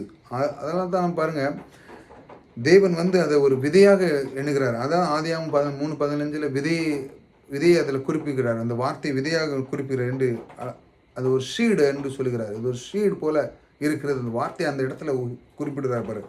தேவன் ஒரு சீடாய் கொடுத்தார். யாரு? கிறிஸ்துவை நமக்காக. ஷீடு அது நமக்குள்ள பாருங்க, நான் விளையேற பெற்ற விதையை கொடுத்து மூலமாக நான் ஒரு பெரிய அறுவடை தேவனே பாருங்க, கிறிஸ்துவை நமக்கு கொடுத்து அவர் அறுவடையை எதிர்பார்க்கிறார். இன்னைக்கு அவருடைய குமாரனை கொடுத்தார் கிறிஸ்துவை. இன்னைக்கு பாருங்க, எத்தனையோ கோடிக்கணக்கான மக்கள் கிறிஸ்துக்குள்ள வர்றாங்க. ஒவ்வொரு நாளும் கர்த்தரை ஏற்றுக்கொள்ளாங்க. ஒவ்வொரு நாளும் அவர் அறுவடையை அறுத்துக்கிட்டே இருக்கிறார். விதைச்சதன் மூலமாக அவருடைய குமாரனை கொடுத்தார் அல்லவா நமக்கு. சீடு பாருங்க எப்படி வேலை செய்யிருப்பாங்க. நீங்கள் நினைக்கலாம் கொடுத்த உடனே ஐயோ இவர் கேட்குறாரே, கொடுத்தா எப்படி நடக்கணும் பாருங்க. அறுவடையை தேவன் ஒவ்வொரு நாளும் அறுத்துக்கிட்டே இருக்கிறார் பாருங்க. சில பிஸ்னஸ்காரங்க பிஸ்னஸில் பல கோடி ரூபா போட்டு அவங்க பிஸ்னஸ் பண்ணாங்களா, வீட்டில் இருந்தாலும் அவங்களுக்கு குட்டி போட்டுக்கிட்டே இருக்கும் பணம். அவங்களுக்கு மீட்டு வந்துக்கிட்டே இருக்கும். தூங்கி எழுந்திரிச்சா பல மில்லியன் கூடிரும். பிறகு பாருங்கள் பல மில்லியன் கூடிரும். தூங்கிட்டு இருக்கும்போதும் வேலை செய்யும். எப்படி விதைக்கிறாங்க பணத்தை, அவங்க விதைக்கிறாங்க. பல வழியில் அவங்க பிஸ்னஸ் பண்ணுறாங்க. பல வழியில் மற்றவர்களுக்கு பயன்படும் வேலைவாய்ப்பு கொடுக்குறாங்க. அது பொருளாதாரத்தை சாப்பிட்ற எக்ஸ்போர்ட் இம்போர்ட் ஏகப்பட்டது மற்றவர்களுக்கு கொடுக்குறாங்க. அது விதை போல் அவங்க மற்றவர்களுக்கு பயன்படுகிறது. விதைக்கிறாங்க. அப்படிங்கும்போது அவங்க பெருகிட்டே போவாங்க. இல்லை நான் ஒன்றும் பண்ண மாட்டேன், இருக்கிறத வச்சு சாப்பிடுவேன், யார்ட்டும் கொடுக்க மாட்டேன் அப்படின்னா எப்படி பெருக முடியாது. ஆகையால் அதைத்தான் நீங்கள் பார்க்கணும் பாருங்கள். நான் விளையேற பெற்ற அந்த விதையை அவர் கொடுக்குறாரு பாருங்க. அதன் மூலமாக பெரிய அறுவடையை அவர் அறுத்து கொண்டு இருக்கிறார். அந்த அளவுக்கு நீங்கள் இருக்க வேண்டும் பாருங்கள். இன்றைக்கு அந்த அறுவடையை ஆகி கொண்டு இருக்கிறது இல்லையா, கிறிஸ்துக்குள்ளே பாருங்கள் எல்லாரும் வராங்க. ஒரு குமாரனை கொடுத்து விதை சீடாக அவர் எண்ணி, அவர் சீடு, அந்த சீடுன்னு சொல்லப்பட்டிருக்கிறது, அதை கொடுத்தது மூலமாக இன்றைக்கி பாருங்கள் கிறிஸ்துக்குள்ளே எத்தனை கோடான கோடி மக்கள் வந்திருக்கிறாங்க. இயேசு உயிரோடு எழுந்தார் நமக்காக. ரட்சிப்பு தரும்படியாக, நமக்கு புது வாழ்வு தரும்படியாக இதெல்லாம் நமக்கு கொடுத்துருக்கிறார். இப்போ பிசாசுக்கு புரிந்து விட்டான். சீடு வந்துட்டு இனிமேல் அறுவடை ஆக போகிறது அவனுக்கு புரிஞ்சிட்டு பாருங்கள். அறுவடை தடுத்து நிறுத்த எவ்வளோ முயற்சி பண்ணான். சிறு வயசுலேருந்தே பாருங்கள், அவன் சின்ன பிள்ளைலாம் கொலை பண்ணான். பிசாசு இயேசுக்கு பாருங்கள் மேலே தேவாலயத்துலேருந்து மேலேருந்து குதிக்க சொன்னான். எப்படியாவது இவர் அழிச்சிடணும்னு சொன்னான். இந்த விதை, அதாவது அவர் விதையாக சொன்னார்ல கிறிஸ்து, பிதா விதையை சீடாக கொடுத்துருக்கிறார். இயேசு என்கிற இந்த விதை அவ்வளவு வல்லமை உள்ளதா விதை. அப்படித்தான் நாம் பணம் என்கிற விதையை கூட நாம் பார்க்க வேண்டும் பாருங்கள். அவன் என்ன நினச்சிட்டான் பிசாசு, இது ஒரு சீடு, ஏன்னா இன்னும் அறுவடை தான் வரப்போகுதுன்னு சொல்லி இவர் ரட்சகர் சிலுவையின் மூலமாக ரட்சிப்பு உண்டாக போகுது. அதன் மூலமாக எல்லாரும் அறுவடை பண்ண போகிறாங்க. ஏனென்றால் கிறிஸ்துக்கு உள்ளே வச்சுட்டாரு எல்லார் மனுஷனுக்குள்ளேயும். இனிமேல் அவன் கிறிஸ்து நாமத்தை சொல்லி எல்லாம் பெற்றுக்கிடுவான். எல்லாமே தேவனுடைய ஒரு திட்டம் பாருங்கள். இந்த மாதிரி திட்டத்தை அவர் வச்சுட்டார். ஒரு சீடை உங்களுக்குள்ளே இப்போ இருக்குது. சீடு உள்ளே வச்சாச்சு, பெருக்கத்தின் சீடை உள்ளே வச்சாச்சு. இப்போ உங்களுக்குள்ளே பில்ட் பண்ணியாச்சு. இப்போ நீங்கள் தேவனுடைய நாமத்தை சொல்லி நீங்கள் பெற்றுக்கொள்ளலாம். அவருடைய சத்தியத்தை நீங்கள் அறியும் பொழுது இப்போ நீங்கள் போக ஆரம்பிக்கிங்க. அதனால தான் நான் உங்களுக்கு சொல்லிட்டு இருக்கேன். நீங்கள் கேட்க உங்களுடைய உள்ளத்தில் சந்தோஷம் மகிழ்ச்சி வரணும். ஆகா, எனக்குள்ள கிறிஸ்து ஒரு சீடாக இருக்கிறாரே, அவர் பெருக்கத்தின் தேவனாக இருக்கிறாரே, அவருடைய பிதா தன்னுடைய குமாரனை கொடுத்து இந்த உலகத்தில் அவ்வளவாய் நேசித்து அவர் இன்றும் அவருடைய மக்களாக அறுவடை பண்ணிக்கொண்டே இருக்கிறாங்க இல்லையா. கிறிஸ்து பாருங்கள், பிதா கொடுத்த ஒரே குமாரன் மூலமாக நீங்கள் கிறிஸ்து மக்களுக்கு எத்தனை பேர் வராங்க. அதே போல் அந்த சீடை நமக்குள்ளே வச்சுட்டார். இப்போது ஆகையால் என்ன வேணுமோ அதை நீங்கள் அறுவடை பண்ணிக்கொள்ளலாம். ஆகையால் தேவன் அந்த அளவுக்கு நமக்குள்ளே பிரியமாக இருக்கிறார். அதனால தான் அவர் விதைப்பறுப்புங்கிறதை நமக்கு கற்றுக் கொடுக்குறார் பாருங்கள். அதைத்தான் நீங்கள் அப்படி தான் பார்க்கணும். அப்படித்தான் பணம் என்கிற கூட நீங்கள் அப்படி பார்க்கணும் பாருங்கள். பணத்தை எப்படி உபயோகப்படுத்தணுமோ அப்படி உள்ளத்தில் வைத்து பணத்தை ஒரு விதை போல கண்டு விதை அறுப்பு என்கிற பிரமாணத்தை அறிந்து கொண்டு நாம் விசுவாசத்தில் நாம் பணத்தை நாம் எப்படி கொடுக்கும்போது இயேசு இந்த அந்த கொடுக்கும்போது என்ன நடக்கு? அதனுடைய மாறுதல் உங்களுக்கு கிடைக்கும், அதனுடைய பெருக்கம் உங்களுக்கு கிடைக்கும். இயேசு எந்த நோக்கத்துக்காக வந்தாரோ, எந்த சத்தியத்தை தடை செய்ய முடியவில்லையோ, அதுபோல அவர் வந்து எல்லா சத்தியத்தை எல்லாம் கிளைம் பண்ணி தடை முடியவில்லையோ, நீங்கள் பணத்தை விசுவாசத்தோடு கொடுக்கும்போது அவர் எப்படி அந்த விசுவாசத்தில் வந்து கிறிஸ்து பின்பற்றி எல்லாம் செஞ்சு எல்லா பிசாசம் அவனை எவ்வளவோ சோதித்து பார்த்தான், ஒன்றும் நடக்கலை. ஏனென்றால் அந்த சீடு கிறிஸ்து என்கிற சீடு அந்த அளவுக்கு ஒரு வல்லமை பாருங்கள் இல்லையா? அந்த அளவுக்கு ஒரு வல்லமை அந்த சீடுக்குள்ளே இருக்குது. அதே போல் தான் உங்களுடைய பணமும் அது ஒரு வல்லமை. அதுக்குள்ளே நீங்கள் விதைக்கும் பொழுது கண்டிப்பாக அதை எந்த பிசாசும் அது முடியாது. ஆனால் உங்கள் உள்ளத்தில் என்ன பிசாசு விதைக்கிறான் பாருங்கள். இப்போ நான் உங்கள்கிட்ட கேட்குறேன், நான் உங்களுக்கு இந்த நம்பரை கொடுத்துருக்குறேன், ஸ்பெசிஃபிஷனல் நம்பர் கொடுத்துருக்குறேன், நீங்கள் விதைங்கன்னு சொல்லேன். நீங்கள் பிசாசு என்ன சொல்லலாம்? இவருக்கு ஏன்பா விதைக்கணும், சும்மா கொடுக்காத. இப்படி பிசாசு உங்களை அப்படியே மட்டம் தட்டிகிட்டே இருப்பான். கொடுக்கதை பழக விட மாட்டான். உங்களை கொடுக்கும் பொழுது இந்த பிரமாணத்தின் அடிப்படையில் நீ செஞ்சிடக்கூடாது, நீ பெருகிடக்கூடாது, கீழே கிடக்கணும் அப்படின்னு சொல்லி தான் அவன் உங்களை அப்படியே மட்டம் தட்டிகிட்டே இருப்பான். கொடுக்கதை நீங்கள் ஆரம்பிக்கும் பொழுது தான் உங்களுக்குள்ள உற்சாகம், பரவசம், சந்தோஷம் எல்லாம் வரும். தேவன் அப்படி தானே கொடுத்தாரு அவருடைய குமாரனை. அப்படி தான் நீங்கள் பணத்தையும் அப்படி தான் நீங்கள் கொடுக்கணும். கொடுக்கும்பொழுது தான் நீங்கள் முன்னேற முடியும் பாருங்கள். விதைப்பருங்கிற பிரமாணத்தை அறிந்து கொண்டு நம் விசுவாசத்தில் நாம் பணத்தை நாம் கொடுக்கும்போது இயேசு இந்த நோக்கத்துக்காக அவர் வந்தாரோ அந்த சத்தியத்தை எல்லாம் கூட பாருங்கள் அவன்லாம் தடை பண்ண முடியல பாருங்கள். அதே போலவே நீங்கள் பணத்தை விசுவாசத்தை கொடுக்கும்போது அந்த விதை முளைத்து உங்களுக்கு பெரிய விளைச்சலை உண்டாவதை இந்த பூமியில் எந்த சக்தியாலையும் தடுத்து செய்ய முடியவே முடியாது. எது? நீங்கள் விசுவாசத்தோடு பணத்தை விதைக்கும் பொழுது. இதுதான் ரொம்ப முக்கியம். அருமையானவர்களே, உங்கள் பணத்தை நீங்கள் எப்படி பார்க்கிறீர்கள்? எது வருமானத்தை, அதை குறித்து எப்படி விசுவாசத்தை இருக்கிறது கொடுக்கும்போது எப்பேற்பட்ட விசுவாசத்திலே கொடுக்கிறீர்கள்? அநேக பேருக்கு இது புரியவே இல்லை. எப்படி கொடுக்குறீங்கன்னு பாருங்கள். நம்முடைய உயர்ந்த எண்ணம் என்ன? கொடுக்கும்போது இந்த விதை வந்து எனக்கு ஒரு பெரிய அறுவடை கொண்டு வருகிறது, என்னுடைய வாழ்வை மேலாக்குகிறது அப்படி நீங்கள் யோசிக்கணும் பாருங்கள். அநேகருக்கு என்னை ஆசீர்வாதமாக வைக்கும்படியாக இந்த விதை எனக்காக கிரியை செய்கிறது. அநேகருக்கு தெரிய மாட்டேங்குது, இதுதான் என்னுடைய வாழ்க்கையில முன்னேற்றத்திற்கான ஒரு விதை, இது என்னுடைய வாழ்க்கை என்ன பண்ணுது, இந்த விதை எனக்காக கிரியை செய்கிறது என்று புரிய மாட்டேங்குது பாருங்கள். இதெல்லாம் புரிந்து கொள்ள வேண்டும். வேதவசனத்தை தேவனுடைய பிரமாணம், தேவனுடைய திட்டம் இதில் நிறைவேறப் போகிறது. தேவனுடைய வல்லமை கொடுக்கிற விஷயத்தில் தேவனுடைய வல்லமை எனக்கு வந்து பெருக்கத்தை ஏற்படுத்தி தருகிறது என்று விசுவாசித்து கொடுத்தீர்கள் என்று சொன்னால் எப்படி நீங்கள் கொடுக்கணும்? நான் மறுபடியும் சொல்கிறேன். தேவனுடைய பிரமாணத்தை, தேவனுடைய திட்டம் இதில் நிறைவேறப் போகிறது. கொடுக்கும்போது தேவனுடைய வல்லமை கொடுக்கிற அந்த தேவனுடைய வல்லமை அந்த வல்லமை எனக்கு வந்து பெருக்கத்தை கொடுக்க, தேவனுடைய வல்லமை அதனுடைய பிரமாணம் எனக்கு பெருக்கத்தை கொடுக்க போகிறது என்று சொல்லி அந்த விசுவாசத்தை நீங்கள் வளர்த்து கொடுத்தீர்கள் என்றால் நீங்கள் உயர்ந்த எண்ணத்தோடு கொடுக்கிறீர்கள் என்று அர்த்தமாகிறது. இப்படி நீங்கள் யோசிக்கும் போது தான் உயர்ந்த எண்ணம். அவர் எனக்கு பெருக்கத்தை உண்டு பண்ணுகிறார். அந்த பிரமாணம் நான் தேவனுடைய திட்டத்தில் அவருடைய திட்டத்தில் நான் அது பங்குதாரராக இருக்கிறேன், ஆகையால் நான் கொடுக்க போகிறேன் என்று சொல்லும்போது அது என்ன செய்து எண்ணத்தோடு கொடுக்கிறேன். ஒவ்வொரு விதைக்குள்ளே தான் என்ன செய்ய வேண்டும் என்பதை குறித்து கட்டளை அந்த விதை தனக்குள்ளே தன்னை உண்டாக்கின தேவனிடத்திலிருந்து பெற்று இருக்கிறது. அப்படியே தேவனிடத்தில் அந்த விதை என்ன பண்ணுது? அந்த கட்டளை, நான் இப்போ ஒரு ஷீடு போடணும், ஒரு கடலை போடணும், அந்த தேவன் அந்த கட்டளை வச்சிருக்கிறாரு, இது நீ இதைத்தான் செய்யணும்னு சொல்லி அது உள்ளே போட்ட உடனே தேவனுடைய கட்டளை கரெக்டாக வேலை செய்யுது பாருங்கள். கடவுள் அந்தந்த விதை எப்படி செய்யும் என்று கட்டளை கொடுத்திருக்கிறாரோ அது அப்படியே செய்ய ஆரம்பிக்கிறது இல்லையா? ஒவ்வொன்றுக்கும் ஒரு கட்டளை வைத்திருக்கிறார் தேவன், இப்படி தான் நீ செய்யணும் என்று. அது கரெக்டாக செய்து பாருங்கள். அநேக பேருக்கு பெருக்கம் ஏன் ஏற்படவில்லை என்று சொன்னால் இப்பொழுது நீங்கள் கவனமாக கவனிக்கணும். தேவன் கட்டளையிட்டு இருக்கிறார் ஒவ்வொரு ஷீடுக்குள்ளேயும், அது அந்த வேலை செய்யுது. ஆனால் நம்முடைய வாழ்க்கையில் ஏன் பெருக்க முடியலன்னு தேவனுடைய பிரமாணங்களை மதிப்பதே கிடையாது. கொடுங்கள் கொடுக்கப்படும்ங்கிறது கொடுக்கறதே கிடையாது. விதைப்பறுப்புங்கிற பிரமாணத்தை அறிஞ்சுக்கிட்டே கிடையாது. நான் சொன்னோம்ல, பிசாசு வந்து இப்படி தான் செய்வான், உங்களை பெருகவே விட மாட்டான். உங்களுடைய உற்சாகத்தையும் பரவசத்தையும் அவன் இழுத்துருவான். நீங்கள் கொடுக்கணும், கொடுக்கறதுல கொஞ்சம் கொஞ்சமாக ஆரம்பிக்கணும், அப்போ தான் உங்களுக்கு உள்ளம் வரும். தேவனுடைய பிரமாணத்தை நீங்கள் மதிக்கிறதே கிடையாது. விதை காத்து கொண்டு இருக்கிறது. எப்படி இந்த நிலத்தில் விதை எப்படி எப்போ இவன் நிலத்தில் போடுவார்கள் என்று சொல்லி நிலத்தை விதை போட்டு உடன் நமக்கு கண்களுக்கு பார்க்கக்கூடாத ஒரு கோடு கட்டளை அங்கே எழுதப்பட்டிருக்கிறது. எப்படி அது அங்கே வேலை செய்து பாருங்கள். கர்த்தர் அது கட்டளையிட்டு இருக்கிறார் இப்படி செய்யணும்னு சொல்லி. பணத்தை கொண்டு வந்து உங்கள் ஆலயத்திலே தசமங்களே காணிக்கைகளே ஊழியத்துக்கோ இப்படி நான் செய்கிற ஊழியத்துக்கு இந்த மாதிரி நீங்கள் கொடுக்கும் பொழுது என்ன பாருங்க, கர்த்தர் காணிக்கைகளை செலுத்தும் போது கர்த்தர் என்று கர்த்தருக்கென்று செலுத்தும் போது, நீங்கள் விதையாக எண்ணி செலுத்தும் போது, அதை நீங்கள் விதை போல காணும்போது, அதுதான் மறுபடியும் சொல்றேன், நீங்கள் அதை விதை போல காணும்போது, பெருக்கத்தை எதிர்பார்க்கும் போது, தேவனுடைய வல்லமை நீங்கள் எதிர்பார்க்கும் போது, தேவன் இதில் கிரியை செய்கிறார், அந்த வல்லமை வந்து கிரியை செய்கிறார் என்று அறிந்திருக்கும் போது பெரிய காரியம் நடக்கிறது. காணிக்கை கொண்டு வரும்போது இது ஒரு விதை, இதற்கு உள்ளே கர்த்தர் கட்டளை இருக்கிறார். காணிக்கை நீங்கள் கொண்டு வரும்போது அது ஒரு விதை, அதுக்குள்ளே கர்த்தர் கட்டளை இருக்கிறார். இது போய் உங்களுக்கு வேலை செய்யும் போது பாருங்க வைத்திருக்கிறார். இந்த பணம் போய் அந்த கொண்டு போய் கொடுக்கும் உடனே அந்த நேரத்திலே அது வேலை செய்ய ஆரம்பிக்கிறது. அதான் நான் சொன்னேன், பணம் வந்து சீடு, கொடுத்த உடனே உங்களுக்கு வேலை செய்ய ஆரம்பிச்சிடும். இப்போ நான் செய்கிற அந்த ஊழியத்துக்கு நீங்கள் கொடுத்த உடனே 1000மோ லட்சமோ எவ்வளோ நாள் தான் கோடான கோடி கொடுத்தாலும் தான் அது உங்களுக்கு 1000 மடங்கு உங்களுக்கு பெருக்கத்தை உண்டு பண்ணும். எவ்வளவு? 1000 மடங்கு.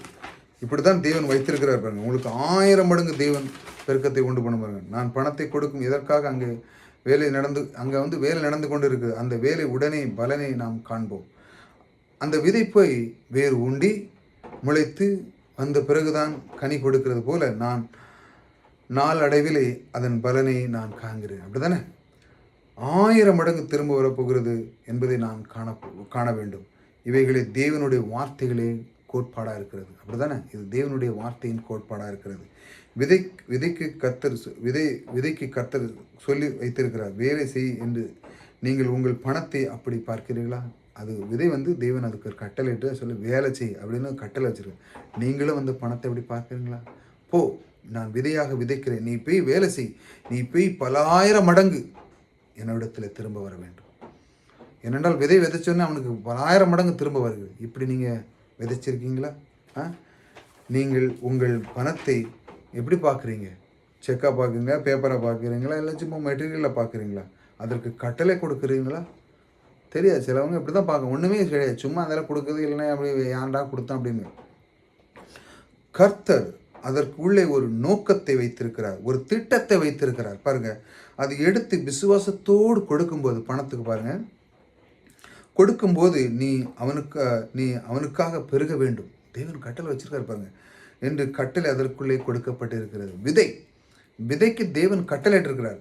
நீ உள்ள போச்சுன்னா அது வேலை செய்ய ஆரம்பிக்கிறார். அதே போல் அது விதையை நீங்கள் இப்படி விதைக்கும் பொழுது தேவன் திட்டம் எல்லாம் வச்சிருக்கார், பெருக்கத்தை அது வேலை செய்கிறது. மறுபடியும் உங்களுக்கு ஒன்று சொல்லுங்கள், உங்களுடைய விதையை ஒரு குறிப்பிட்ட காரியம் உண்டாக்கும்படியாக, ஒரு குறிப்பிட்ட காரியம் செய்யும்படியாக நீங்கள் விதையை விதைக்கும் போது அது அபாரமான விசுவாசத்தை உங்களுக்குள்ளே பிரவைக்கிறது. குறிப்பிட்ட ஒரு காரியத்துக்கு, சில பேருக்கு எதாவது கொடுப்பாங்க, ஆனால் குறிப்பிட்ட ஒரு காரியத்துக்கு பாருங்கள். எலிசா தீர்க்கதரிசி அந்த விதவை பெண்ணுக்கிட்ட போய் அவள் என்ன பண்ணுறா, அன்றைக்கி தான் சாப்பிட்டு சாகுன்னு இருக்கா, ஆனால் அவர் சொல்கிறாரு நீ எனக்கு கொடு அப்படிங்கிறாரு. அப்படி தானே? அப்போ அவர்கிட்ட சொல்கிறாரு, நீ ஒரு நோக்கத்தை வைத்துக்கொள். கர்த்தர் அவர் அந்த இடத்துக்கு அவர் அனுப்புகிறாரு, சாப்பாட்டுக்கு அனுப்புகிறாரு. அப்படின்னு பார்த்தா அவருக்கு எல்லா விதத்துலேயுமே அவருக்கு போஷம் கிடச்சி, அவர் காக்கா கொண்டே எல்லா நேரத்திலையும் கொடுத்தாரு. இது அவர்கிட்ட அங்கே விதை பொண்ணுக்கிட்ட போய் தான் சாப்பிடணும் அப்படிலாம் ஒன்றும் இல்லை. அங்கே ஒரு நிகழ்ச்சி தேவன் அவங்க காட்டுகிறார் பாருங்கள். கொடுக்கும்போது எந்த நோக்கத்தை வைத்து கொடு என்று சொல்லுகிறார். ஒரு நோக்கம் இருக்கணும். அதாவது நான் இன்னைக்கு ஒன்று கொடுக்க போகிறேன், இந்த விதை இது எனக்கு என்ன பண்ணுகிறது, இந்த பெருக்கத்தை தரப்போகிறது. என்னுடைய வாழ்க்கையிலே நான் இன்று இருக்கிற நிலைமை நான் மாறப்போகிறேன், ஆகையால் நான் கொடுக்க போகிறேன். ஒரு நோக்கம். நான் அறுவடை பண்ண போகிறேன், நான் இன்னைக்கு இருக்கிறது 1000 மடங்கு நான் பெருக்க போகிறேன் என்று சொல்லி ஒரு நோக்கத்தை அவன் கொடு அப்படின்னு சொல்கிறார் பாருங்க. உங்களுக்கு என்ன நோக்கம் இருக்கிறது? கஷ்டங்கள் துன்பங்களில் வாழ்ந்து கொண்டு இருக்கிறார்கள் பாருங்கள். கொண்டிருக்கும்போது எப்படி கொடுக்க வேண்டும், கஷ்டத்தில் நீங்கும்படியாக. இப்படி தான் மனுஷன் இருக்கிறான். ஆனால் எப்படி கொடுக்கணும்னு தேவன் சொல்லுவார். கஷ்டத்தில் நீங்கும்படியாக, இந்த பிரச்சனை நீங்கும்படியாக, சில காரியம் என்னை விட்டு போகும்படியாக கொடுக்கும் போகும்போது எப்படி யோசிக்கணும் பாருங்கள். இந்த பிரச்சனை நீங்கணும். அப்படி தான் எலியா தீர்க்கதரிசி அந்த விதை, நான் இன்னைக்கு பஞ்சத்தில் இருக்கேன், நான் இப்போ கொடுக்க போகிறேன், இந்த பஞ்சத்துலேருந்து நான் நீங்க போகிறேன், இதிலிருந்து இந்த வறுமையிலேருந்து நான் நீங்க போகிறேன், இந்த வட்டாக்குறையிலேருந்து நான் நீங்க போகிறேன், இதுலேருந்து எனக்கு வேண்டாம், இந்த வாழ்க்கை வேண்டாம், ஆக நான் கொடுத்து பல மடங்கு பெருக போகிறேன்னு சொல்லி அப்படி கொடுக்கணும் விதையை. அப்படி நீங்கள் சில காரியங்கள் என்னை விட்டு போகும்படியாக அற்புதத்தின் தேவன் செய்யும்படியாக, இந்த காரியத்தை மாற்றும்படியாக, இந்த தேவன் என்னை மாற்றும்படியாக, குறைவிலிருந்து நிறைவு உண்டு பண்ணும், பஞ்சத்திலிருந்து திரும்பவும் அதிலிருந்து திரும்பணும் அப்படின்னு சொல்லி அதற்காகவே கொடுக்கிறேன் என்று சொல்லி, இந்த மாதிரி எல்லாம் நீங்கி என் தேவன் எனக்கு தரப்போகிறார், அதிலிருந்து நான் விடுதலையாக போகிறேன், இப்படிலாம் நீங்கள் சொல்லணும். இந்த கஷ்டத்திலேருந்து, மத்தியிலிருந்து, பற்றாக்குறையிலிருந்து, ஏழ்மைத்தனத்திலிருந்து, தரித்திரத்திலிருந்து இதெல்லாம் நான் விடுதலையாக போகிறேன், கொடுக்க போகிறேன் என்று சொல்லி அந்த பணத்தை கொடுக்கும்போது விதையாக சொல்லி இப்படி கொடுக்கும்போது தான் அது வேலை செய்கிறது. அப்போ பாருங்கள், தேவன் எப்படி பிரமாணத்தை நம்ம நாவலை வச்சிருக்கிறார் பாருங்க. இப்படி சொல்லி கொடுக்கணும். நிறைய பேருக்கு கொடுக்க தெரியாது. கொடுக்கும்போது சும்மா ஏதாவது கொடுக்குறது, தந்தா தான் தரலனப்பா, இல்லைன்னா சிலவங்கிட்ட ஐயோ போகுதே இவன் ஏமாத்தலாம் செய்தான் அடப்பாவி அப்படின்னு சொல்லி கொடுக்குது. அப்படி தான் அது வேலை செய்யும். ஆனால் கொடுக்குறது தேவன் பாருங்கள். நீங்கள் இன்றைக்கி அறிஞ்சிருக்கீங்க. ஆகையால் உங்களுக்குள்ள அந்த உள்ளத்தில் ஒரு பரவசம் வரணும் பாருங்கள். அந்த விதையை ஒரு குறிப்பிட்ட நோக்கத்துக்காக நீங்கள் கொடுக்கும்போது அந்த கஷ்டம், பஞ்சம், குறைவு என்கிற காரியத்திலேருந்து அபாரமான விசுவாசம் இதுலேருந்து பாருங்கள், அதுலேருந்து நீங்கி அவன் அப்படி கொடுக்கும்போது என்ன நடக்கும் பாருங்க, அவள் வீட்டில் மாவு, எண்ணெய் எதுவுமே குறையாது. இப்படி நீங்கள் கொடுக்கணும், என் வீட்டிலேருந்து இதெல்லாம் நீங்கள் போகுது அப்படின்னு சொல்லி இந்த பணத்தை விதையாக விதைக்கும் போது இது உங்களுக்கு மாறுதலை உண்டு பண்ணுகிறது. எலியாவின் தேவன் நம்முடைய தேவன் பாருங்கள். அவர் தான் நம்முடைய தேவன் இல்லையா? அவர் இன்றைக்கும் ஜீவிக்கிறார். ஹல்லேலூயா. அவர் மீண்டும் ஜீவிக்கிறார். உங்களுடைய வீடுகளில் அற்புதம் செய்கிற வல்லவராய் இருக்கிறார். ஹல்லேலூயா. ஆமாங்க, நீங்கள் என்ன செய்ய போகிறீர்கள்? விதைப்பு அறுப்புங்கிற பிரமாணத்தை அறிந்து, அந்த பிரமாணத்தை அறிந்து அதை உபயோகப்படுத்துங்கள். இதுதான் ஒரு மிகப்பெரிய சத்தியம். இந்த விதைப்பு அறுப்புங்கிறது உபயோகப்படுத்துங்க. உபயோகப்படுத்தும் போது நான் உங்களுக்கு சொன்னப்பட்ட காரியங்களெல்லாம் சொல்லுங்கள். இதிலிருந்து நான் விடுதலையாக போகிறேன், இந்த கஷ்டம், இது ஏதோ தோல்வி இல்லாமலேருந்து விடுதலை போகிறேன், நான் விதைக்க போகிறேன், இது விதையாக எண்ணும்போது அது உங்களுக்கு வேலை செய்ய ஆகும். ஏன்னா தேவன் அதில் கட்டளை வச்சிருக்கிறார் இல்லையா? சத்தியம் என்கிற ஒரு திறவுகோள் மாறி, அதுதான் சாவி மாதிரி நான் கொடுத்துருக்கிறது இருந்து உங்களுக்கு ஒரு திறவுகோள் சாவி மாதிரி கொடுத்துருக்குறேன். இந்த சத்தியத்தை பாருங்கள். இந்த சத்தியம் யார் போட்டாலும் வேலை செய்யும். இந்த சத்தியத்தை கதவு திறந்த சத்தியத்தை நீங்கள் யார் கேட்டாலும் சரி, அந்த பூமியில் யார் போட்டாலும் இது வேலை செய்யும் பாருங்கள். சாவி என்கிறது தெரிந்து கொள்ளுங்கள். இந்த சாவி, அதாவது சத்தியத்தை தெரிந்து கொள்ளுங்கள். கதவு திறக்கிற சாவி இருக்கிறது உங்கள்கிட்ட இருந்து. கதவு திறக்கிற அந்த சத்தியமான சாவி இருக்குது. எது? விதைப்பு அறுப்புங்கிற பிரமாணம். இதுலேருந்து எப்படி நீங்கள் விதைக்கணும், எப்படி அந்த விதையை நீங்கள் பேசணும், எப்படி அது கட்டளையிடும்போது தேவன் வச்சிருக்க அந்த கட்டளை உங்களுக்கு எப்படி நிறைவேற போகிறது, இப்படி ஏகப்பட்ட விஷயம் செஞ்சேன். இப்பொழுது அந்த சத்தியத்தின் திறவுகள் உங்கள் கையில் கொடுத்துருக்குறேன் பாருங்கள். இப்போ பாருங்கள், அந்த கதவு இப்போ உங்கள்கிட்ட சாவி இருக்குது. கதவுக்கு அந்த புறம் ஆசீர்வாதம், இந்த பக்கம் நீங்கள் நிற்கிறீங்க. கதவு திறந்தோடனே அந்த பக்கம் ஆசீர்வாதம் இருக்க போகிறது. நீங்கள் நின்று கொண்டு இருக்கிறீர்கள். நீங்கள் எப்படி திறக்க போகிறீங்க பாருங்கள். இப்போ என்று நினைத்து கொண்டிருக்கிறீர்கள். நீங்கள் எப்படி திறக்க போகிறதுன்னு நினைத்து கொண்டிருக்கிறீர்கள். நான் சத்தியத்தை கொடுத்துருக்கிறேன் இல்லையா? நீங்கள் எப்படி இருக்க போகணும்? ஆனால் உங்கள்கிட்ட சாவி நான் கொடுத்துட்டேன், இந்த சத்தியத்தை. நீங்கள் நினைக்கிங்க எப்படி திறக்க போகுதுன்னு பாருங்கள். நான் சத்தியத்தை கொடுத்துருக்கேன். சத்தியம்தான் அது சாவி போட்டு திறக்க கொண்டீர்கள் என்றால் அந்த பக்கம் உங்களுடைய ஆசீர்வாதம், அது உங்களுக்கு சொந்தம். சத்தியம் எது?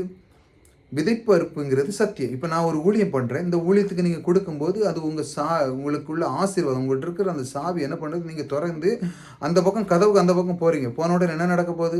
ஆசீர்வாத மழை உங்களுக்குள்ளே இருக்கிறது. அதான் நான் உங்களுக்கு அந்த டிஸ்கிரிப்ஷனில் நம்பர் கொடுத்துருக்கேன், அக்கௌண்ட் நம்பர் கொடுத்துருக்குறேன். நீங்கள் இந்த ஊழியத்துக்காக நான் செய்கிறது இந்த இதுக்கு இந்த கர்த்தருக்காக செய்கிற இந்த ஊழியத்துக்கு நீங்கள் விதைக்கும் பொழுது 1000மோ லட்சமோ கோடியோ எவ்வளோ விதைக்குமோ, எவ்வளோ விதைக்கிறோமோ அந்த அளவுக்கு நீங்கள் அறுவடையை கண்டிப்பாக உங்களுக்கு அது தேவன் கட்டளை எடுக்கிறார். ஏனென்றால் கட்டளை அங்கே வச்சுட்டார்.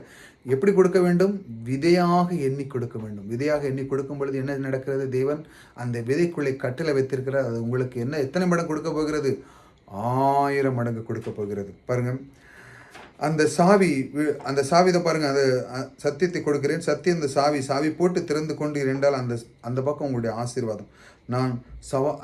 இதை நான் உங்களுக்கு சவாலிட்டு சொல்லுகிறேன். அருமையானவர்களே, அதை செய்யுங்கள். அந்த காரியத்தை செய்யுங்கள். விதைப்பு அறுப்புகளை பின்பற்றி பெறுங்கள். இதன் மூலமாக நீங்கள் பெருகலாம். இன்னும் அதிகமான அந்த தலைப்பில் நாம் பார்க்க போகிறோம். இந்த சாவியை நீங்கள் பயன்படுத்துங்கள். எது? விதைப்பு அறுப்புங்கிற சாவியை பயன்படுத்தி இந்த பக்கம் நீங்கள் நிற்கிறீங்க, கதவுக்கு அந்த பக்கம் ஆசீர்வாதத்தை வைத்து அந்த தேவன் அதை பெருகும்படியாக இந்த சத்தியத்தை உங்களுக்கு கொடுத்திருக்கிறார். இதை நீங்கள் விதைக்கும் பொழுதுதான் நீங்கள் அதன் பலனை காண்பீங்க. அருமையானவர்களே, கொஞ்சம் சிந்தித்து பாருங்கள். இந்த விதை பருப்பை ஒரு நாளும் விட்டு விடார்கள். கர்த்தர் உங்களோடு கூட இருக்கிறார். கர்த்தர் உங்களை ஆசீர்வதித்திருக்கிறார்.